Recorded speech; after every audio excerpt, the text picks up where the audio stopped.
네, 전도서 말씀을 계속해서 보고 있습니다. 첫 번째로 오늘 말씀을 읽으면서 몇 가지 본문들을 읽어보면서 함께 나눠볼 텐데요. 첫 번째 주제로는 절대자이신 하나님을 아는 것은 지혜다. 이렇게 오늘 전도서의 말씀은 이야기하고 있습니다. 절대자, 바로 나 위에 누군가가 있음을 아는 것, 또 내가 열심히 잘하는 것 같고 또 높은 곳에 있는 것 같지만 언제나 내 위에 누군가가 존재한다라는 사실을 깨닫는 것은 중요한 하나님을 믿는 사람들에게 겸손을 허락하시는 하나님의 깨달음입니다. 이번에도 축구를 이제 경기를 봤는데요. 대한민국이 열심히 잘해서 또 여러 가지 16강에 갈 수 없을 것이라고 생각했었던 그런 판단들이 많이 있었습니다. 그래서 막상 경기를 열어보니까 또 우루과이랑도 할만했고 또 가나랑은 아쉽게 진 것 같고 또 포르투갈을 이겨서 이제 브라질전에서도 할 수 있다, 이길 수 있을 것이라고 생각을 했는데 막상 뚜껑을 열어보니까 브라질 선수들은 설렁설렁 경기를 뛰는 것 같이 보이는데도 우리나라를 4대1이라는 엄청난 차이를 드러내면서 우리 위에 정말 수준 높은 벽을 느꼈다. 많은 선수들이 그렇게 이야기를 했습니다. 이 사회에도 소위 잘 나가는 사람들, 또 고위층들이 존재합니다. 그들은 높은 실력과 또 높은 권세를 가진 채로 자기들이 가장 높은 곳에 산 사람들이라고 생각하기도 합니다. 때로는 각자의 자리에서 자기가 가진 힘의 권세를, 높은 자리는 아닐지라도 자기가 가진 권세를 가지고 자기보다 낮은 또는 그보다 못한 사람들을 향하여서 자기의 권세를 남발하기도 합니다. 한 아파트에서 있었던 일인데요. 경비원 분들이 배달원에게 갑질을 했다, 이런 이야기가 있었습니다. 배달 오토바이가 이제 요즘 최근에 있는 아파트들은 위에서 이렇게 못 다니잖아요. 그래서 이제 다니지 못하게 하려고 이제 조치를 취한 건데, 해도 좀 너무한 것이 트랩을 설치한 겁니다. 트랩. 그래서 경비원분들이 이렇게 지나다니는 인도에 몰래 하얀 줄을 밑에 바닥에 깔았어요. 그리고 배달하시는 분들이 그 위로 지나갈 때 그 하얀 줄을 팍 올린 거예요. 그러니까 배달하시는 분들이 그 오토바이나 전기 자전거나 이런 이동하는 수단이 거기에 걸려서 고꾸라서 막 넘어진 거예요. 그래서 이제 배달했던 음식이라든지 다 쏟아지고 사람은 또 다치고 이렇게 된 거죠. 그래서 이를 보고 사람들이 인터넷상에서 경비원의 갑질이다, 이렇게 올라섰습니다. 그런데 그 경비원분들 또 위에서 갑질하는 주민들도 있었습니다. 강남의 어떤 한 아파트 입주자 중에 43세의 권모 씨가 어떤 경비원 근무원 A씨에게, 그분도 43세, 둘이 동갑이에요. 근데 갑질을 했습니다. 바로 입주자가 이렇게 좋은 오토바이를 끌고 입구에 섰는데 차단봉을 늦게 열었다는 이유로 갑질을 한 거예요. 그래서 그 아파트를 보니까 굉장히 비싼 아파트고 46층에 펜트하우스가 105원에 매매되는 유명 연예인들이 다수 거주하는 아파트래요. 아파트 한 동이 한 집이 105억 원. 엄청나죠? 근데 이제 그곳에 사니까 근무하는 경비원에게 왜 차단봉을 늦게 열었냐 하고 주먹으로 때리고 무릎으로 낭심을 가격하고 10분 동안 폭언을 했다고 합니다. 너는 돈을 얼마나 받길래 여기서 욕을 먹냐? 처자식 보는 앞에서 욕을 해주겠다. 내 차나 오토바이가 지나가면 미리 보고 잠시도 멈추지 않도록 차단봉을 열어라 하면서 이제 그 경비원을 또 오히려 갑질하고 그 위에 서는 행동을 보였다고 합니다. 근데 또 놀라운 것은 이 사건이 알려지자 그 위에 있는 사람들이 생긴 거예요. 바로 누구였냐면은 일반 사람들. 이 사건이 인터넷상에서 알려지자 사람들이 그렇게 갑질을 한 사람들에 대하여서 신상을 털기 시작했습니다. 이 사람은 누구고 어디에 살고 어떤 일을 하고 직장에서는 누구고, 그러면서 그 사람의 사진을 찍어서 커뮤니티에 올리기 시작하고 그 사람의 모든 가족들 또 커뮤니티에 올라오면서 사람들이 저주와 또 여러 가지 말들을 쏟아내기 시작했어요.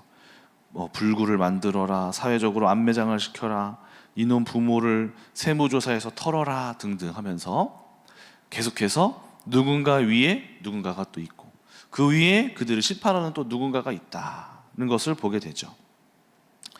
갑질을 하면서 그 위에 있는 권세자들을 계속 보게 되는 것입니다. 그래서 오늘 본문을 보니까 8절을 보니까 너는 어느 지방에서든지 빈민을 학대하는 것과 정의와 공의를 짓밟는 것을 볼지라도 그것을 이상히 여기지 말라. 높은 자는 더 높은 자가 감찰하고 그들보다 더 높은 자들도 있음이니라. 저는 여기에서 하나님의 손길을 보게 됩니다.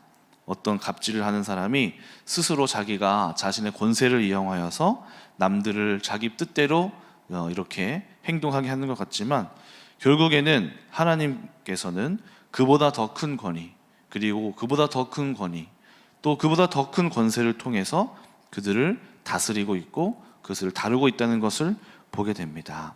그러다 보니까 우리가 깨닫는 깨달음은 하나님이 우리가 아무리 높은 권위를 갖고 권세를 가진 자처럼 보이고 이 세상의 정치자들이 모든 것을 운영하는 것처럼 보여도 그 위에 계신 더 높으신 하나님이 그들을 또한 다루고 계시고 또한 그것을 통하여서 하나님이 이 땅에 절대적인 가장 높으신 분이심을 깨닫게 되는 것이죠. 저는 하나님의 주권, 또 하나님의 통치하심, 하나님의 심판하심, 하나님의 다스림을 믿는, 확신하는 또 다른 구절이 있는데요. 로마서 12장 한번 볼까요? 로마서 12장 18절.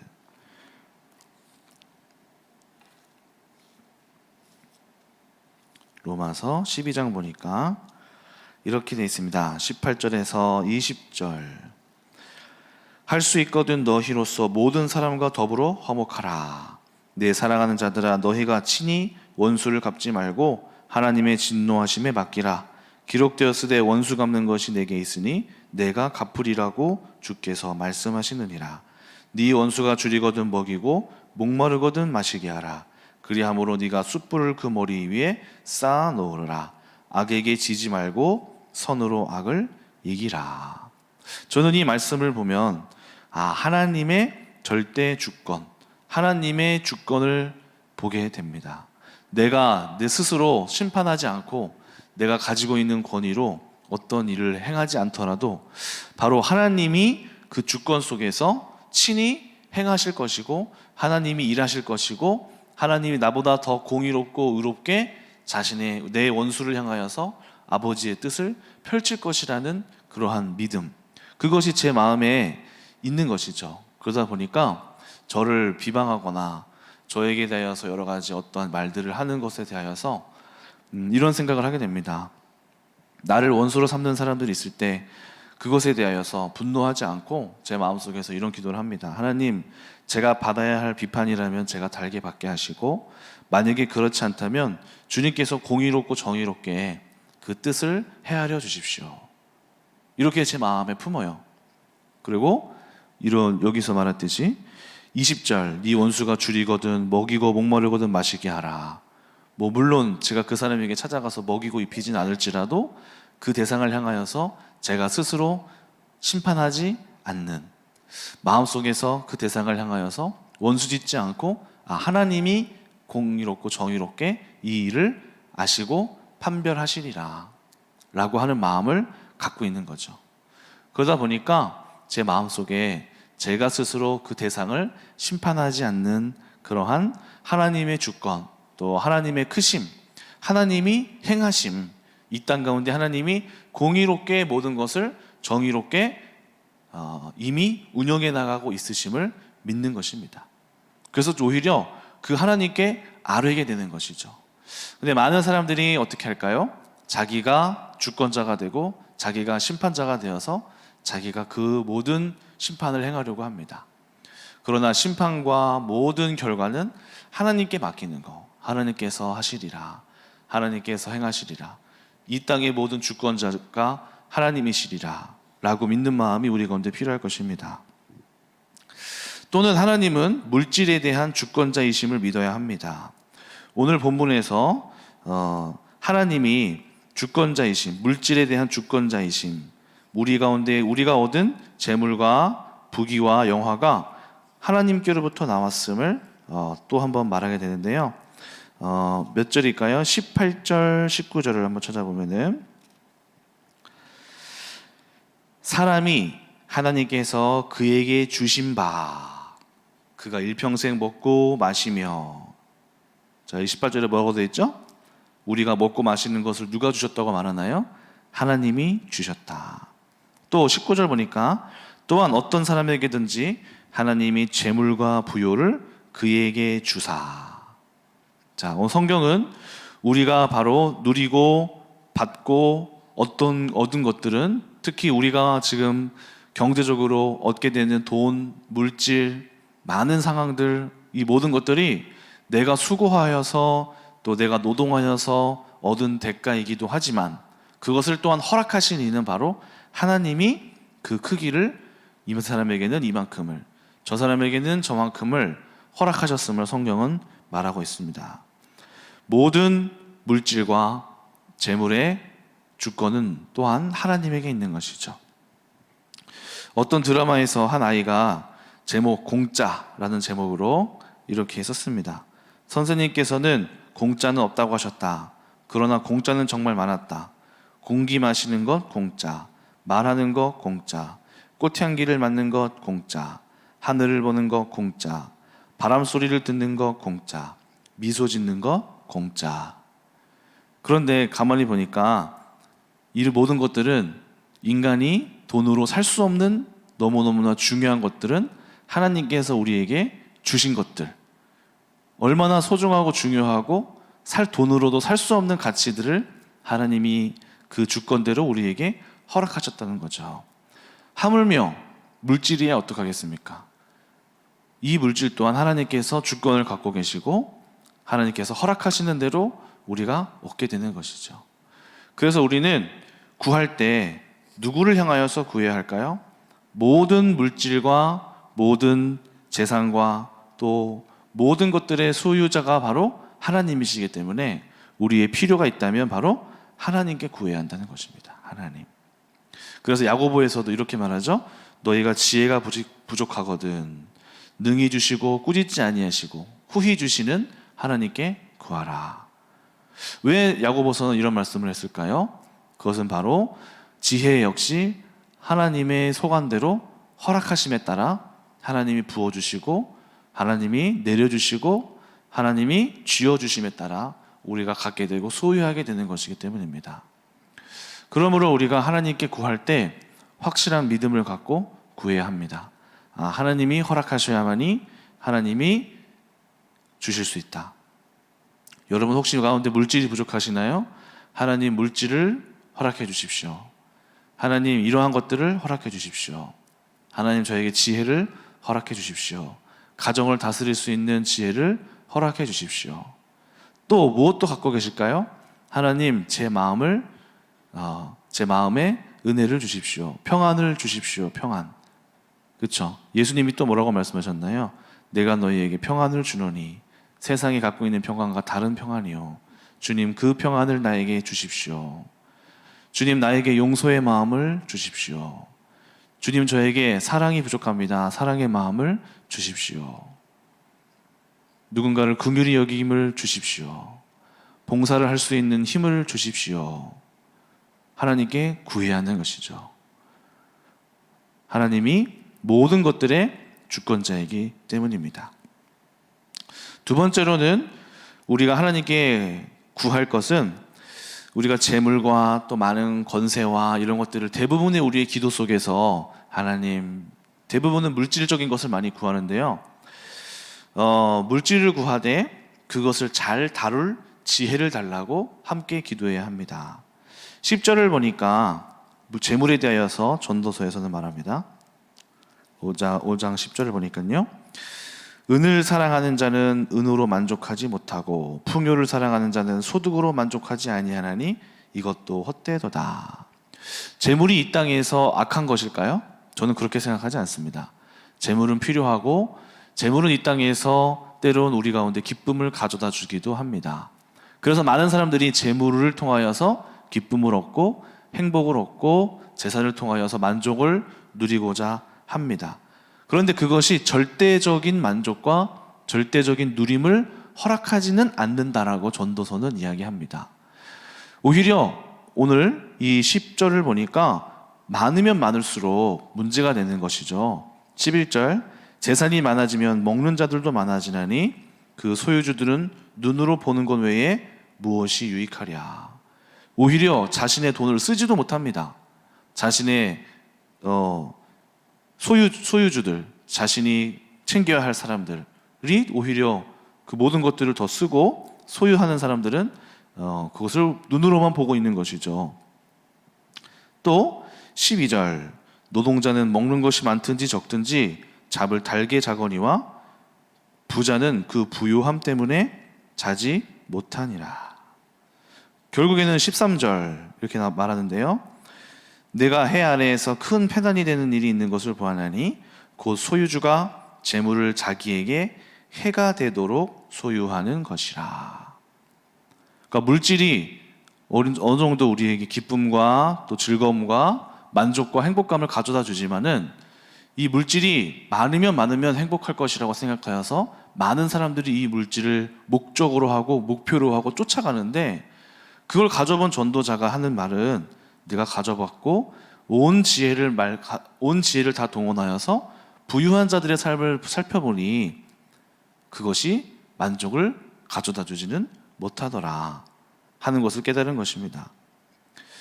인간은 어리석게도 재물과 또 권위를 달라고 높은 곳에 가게 해달라고 기도하지만 그것을 다룰 수 있는 지혜를 함께 달라고 기도하지 않는 것이 어리석은 것이지요. 예전에 어떤 드라마에서 유명한 대사가 있었습니다. 왕관을 소유하려는 자는 그 무게를 견뎌야 한다. 그렇지 않으면 어떻게 될까요? 그로 인하여서 자멸하게 되는 것이죠. 로또 1등으로 더 망한 사람들이라는 제목의 기사를 살펴봤습니다. 30대 남성이 1등이 당첨돼서 19억을 받았는데요. 어느 날 몇 년 뒤에 발견되니까 이 사람은 상습 절도범으로 발견되었습니다. 돈을 다 도박에 썼고 결국에는 16차례 식당 주점들을 상대로 주인을 유인한 뒤에 상점을 털어서 3,600만 원 상당의 돈을 훔쳐낸 것이죠. 아니, 돈이 많아서 19억인을 가지면 우리는 어떻게 쓸 것 같나요? 잘 쓸 것 같잖아요. 근데 의외로 이 사람도 아마 그렇게 생각했을지도 몰라요. 그런데 이 사람이 결국에는 그 큰 재물을 감당하지 못하고 도둑이 되어버렸습니다. 또 로또 40억을 받은 60세 B씨는 40억을 받게 됐는데요. 자신의 어머니가 당첨금을 얼마 나눠달라고 했었습니다. 왜냐하면 이제 이 어머니가 손자들을 양육을 하여서 많은 수고를 하였는데도 자신에게 자녀가 얼마 받았으니까 얼마를 달라고 요구를 한 거죠. 그런데 아들이 당첨금을 주지 않는 거예요. 그러다 보니까 불만이 커졌고 결국에는 그 어머니가 당첨금을 받은 B씨 집에 막 침입하고 집안에서 들어가고 또 피켓을 만들어서 폐륜 아들 누구누구를 고발합니다 하면서 1인 시위를 하고 결국에는 남보다 못한 사이가 되어서 서로 고소하고 어머니는 감옥에 가게 됐습니다. 한 성실한 인생을 살던 김 씨는 57세에 242억 원을 로또로 당첨됐습니다. 사상 두 번째로 우리나라에서 많은 금액이라고 하는데요. 곧바로 서울 서초구에 집을 샀고 병원 투자금으로 40억을 썼고 89억은 주식에 썼다가 다 날렸습니다. 투자금 40억은 서류 문제로 못 돌려받았고요. 새로 자기가 산 아파트를 담보로 해서 대출을 받아서 그것도 주식에 다 쏟았다가 날렸고 결국 이 사람은 무소유가 되었습니다. 그리고 펀드 매니저로 자기를 소개하면서 사람들을 꼬드겨서 자신에게 내가 펀드 매니저다 하고 돈을 받다가 사기꾼으로 고발해서 신고를 당하여서 감옥에 갔다. 불과 이 사람이 242억을 수령한 지 5년 만에 일어난 일이었다고 합니다. 그러니까 결국에는 242억, 우리는 이것이 있으면 알뜰살뜰하게 평생 써도 이제 잘 쓸 것 같은데 막상 이것이 우리 손에 만약에 쥐어진다 하면은 그 또한 어떻게 될지 모르는 일이라는 것이죠. 칼을 쥐어봐야 그 사람의 본성을 알 수 있다라고 얘기했나요? 누군가가? 과연 인간은 자신의 욕망을 스스로 다스릴 수 없는 존재임을 스스로 알아야 할 것입니다. 그래서 우리는 다스릴 지혜를 달라고 기도해야 합니다. 함께 기도해야 합니다. 근데 우리는 자꾸 달라고만 기도하지 그걸 다스릴 수 있는 권세와 지혜를 달라고는 기도하지 않아요. 영적으로도 이런 일이 생깁니다. 1960년대에서 80년대 많은 기적이 일어났습니다. 치유의 역사, 방언의 역사, 안진뱅이가 일어나고 불구자들이 일어나고 미친 사람들이 정상으로 돌아오고 귀신이 쫓아내고 놀라운 일들이 생겼는데요. 그런데 그 능력을 사람들이 받다 보니까, 은사를 받고 나니까 사람들이 높아지기 시작했습니다. 처음에는 겸손하게 그 은사를 구하면서 하나님의 일을 했던 사람들이 그것이 생기다 보니까 교만이 생기고, 성도 중에서 은사를 받은 사람이 목회자를 내쫓고 그것을 사용하여서 돈을 구하고 또 생명수를 만들어서 팔고, 성적인 문제, 여자 신도들을 불러서 자신의 능력을 가지고 관계를 맺고 너무나 많은 문제들을 일으킨 것이죠. 영적인 능력도 우리가 간구합니다. 하나님 은혜를 주세요. 저를 통하여서 많은 은혜가 펼쳐나갈 수 있게 도와주세요 라고 기도하지만, 그 능력을 다룰 수 없는 사람이 그것을 소유하게 되면 도리어 하나님의 이름을 먹칠하게 되는 것이죠. 그래서 하나님께서 우리 가운데 성령을 통하여서 허락하시는 것은 바로 우리의 심령을 다스리는 일, 성령의 열매, 바로 그릇이 좋은 그릇으로, 잘 깨끗한 그릇으로 여전히 하나님 앞에서 준비되어져야 하는 것임을 알아야 하는 것이지요. 아무리 좋은 것이라도 다룰 수 있는 지혜가 없다면 그것을 스스로 해치는 것임을 반드시 알아야 하겠습니다.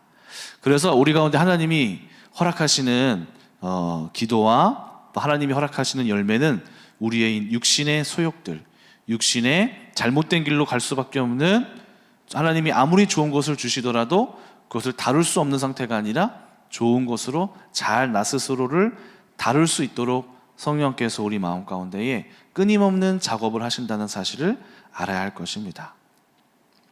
마지막으로 오늘 본문 속에서 깨달아야 할 것은 수고하고 애쓰며 낙을 보는 일입니다. 18절 보니까 사람이 하나님에게서 그에게 주신 바 일평생 먹고 마시며 해 아래에서 하는 모든 수고 중에서 낙을 보는 것이 선하고 아름다움을 내가 보았다. 19절 또 어떤 사람에게든지 하나님이 재물과 부요를 그에게 주사 능히 누리게 하시며 제 몫을 받아서 수고하고 즐거워하게 하신 것은 하나님의 선물이라. 여러분, 이 세상에서 하나님이 허락하신 선물, 오늘 전도자가 우리 앞장에서 늘 비관적이었잖아요. 헛되다, 다 헛돼. 돈을 버는 것도 헛되고 사는 것도 헛되고 지혜를 구하는 것도 헛되고 다 헛되다고 하는데, 오늘 전도자, 오늘 코헬렛이 하는 말이 하나가 수고하고 애쓰는 삶, 바로 자기 자신의 삶에서 마음을 다하고 자신이 걸어가고 있는 길, 직업, 또 자신의 가정, 내가 소속된 곳, 또 내가 소속된 교회 안에서의 직분, 내 위치, 내가 해야 할 일, 나에게 맡겨진 사명, 이것들을 성실하게 수고하고 애쓰는 것은 복된 일이고 하나님이 허락하시는 행복이다라고 오늘 전도자는 말합니다. 수많은 부요를 가졌던 사람이 바로 어떤 높은 위치에 올라가는 거, 많이 소유하는 것을 행복이라 말하지 않고 자신의 일에 최선을 다하여서 누리고 그것으로 만족하여 제 몫을 가지고 기뻐하는 것을 행복이라고 말합니다. 제가 한 가지 유튜브를 봤는데요, 그 축구선수, 우리나라와 브라질전에서 나왔던 골을 넣은 네이마르라는 선수가 인터뷰를 했다고 합니다. 네이마르 선수는 세계 최고, 축구로는 거의 진짜 1등, 정말 잘하는 선수인데요, 이 선수가 월드컵만 나가면은 불운을 겪었어요. 지난번 월드컵에서도 어떤 선수가 뒤에서 퍽 치는 바람에 예선전만 나오고 못 나갔고, 그 전에도 아마 그랬을 거예요. 일찍 떨어지기도 하고. 이번에도 예선 1차전을 벌써 딱 첫 경기, 우리나라가 우루과이랑 하는 그런 첫 경기 때 브라질도 1차전을 했는데요, 너무 잘하니까 사람들이 그 네이마르 선수의 다리를 공격하는 거예요. 그래서 1차전을 하다가 부상을 당해서 나왔어요. 그 발목을 보니까 땡땡 부었더라고요, 정말. 그래서 2차전도 못 나오고 3차전도 못 나왔어요. 그리고 나서 우리나라랑 붙게 된 거예요. 그런데 이 선수가 늘 그렇게 부상에 시달려서 진짜 나는 두려움이 생겼다고 합니다. 나는 정말 월드컵에서 왜 이렇게 불운이지? 자기에게 있는 한평생 두려움은 내가 축구를 못하게 되는 거. 그래서 만약에 내가 또 이렇게 월드컵에서 다치면 월드컵이 끝나고 축구 못하는 건 아닐까? 좀 살일까? 그냥 좀 적당히 할까? 좀 발을 뺄까? 슛 찰 수 있는데 하지 말까? 좀 더 뛸 수 있는데 뛰지 말까? 이런 마음이 많았다고 합니다. 그런데 우리나라가 이제 16강에서 붙게 됐으니까 우리나라 경기를 이렇게 연구를 했대요. 우리나라 선수들 한번 어쨌든 내가 이제 좀 좋아졌으니까 어떻게 해야 되지? 한번 살펴봤는데 손흥민 선수가 보이더래요. 손흥민 선수. 근데 손흥민 선수가 어땠죠? 다쳤잖아요. 얼굴 다쳤잖아요. 얼굴이 다쳤는데 마스크를 끼고 계속 끊임없이 막 달리더래요. 자기가 보는 이 선수 중에서 자기는 아프면 발을 빼고 좀 쉬고 좀 안 하려고 했는데 이 사람은 다 낫지도 않았는데 얼굴이 뼈가 부러졌는데 마스크를 끼고 와서 끊임없이 달리고 끊임없이 점프하고 끊임없이 내달리고 한 경기도 쉬지 않고 내달리는 모습을 보면서 자기 몸을 온전히 불사르는 것을 보면서 자기가 부끄러워졌다는 거예요. 그리고 이제 그렇게 모든 수고와 또 헌신을 하는 손흥민 선수를 향해서 경기가 끝난 뒤에 자기가 고맙다고 얘기했대요. 고맙다고. 손흥민 선수의 덕분에 자기가 축구에 대해서 어렸을 때 초창기 시절에 정말 이 꿈을 향하여서 열심히 쫓아갔던 그 행복했었던 순간들이 다시 떠올랐다고 합니다. 오늘 이 이야기를 하면서 제가 또 보면서 느껴지는 것은, 말씀과 대비하면서 느껴지는 것은, 우리도 손흥민 선수의 그 수고하고 결국에는 자기 몫은 16강밖에 못 간 거잖아요, 대한민국은. 그런데 그 안에서 자신의 삶을 최선을 다하여서 살아가는 모습, 그것이 비록 우승은 못 갔을지라도 또 우리나라 국민들도 뭐라고 말하나요?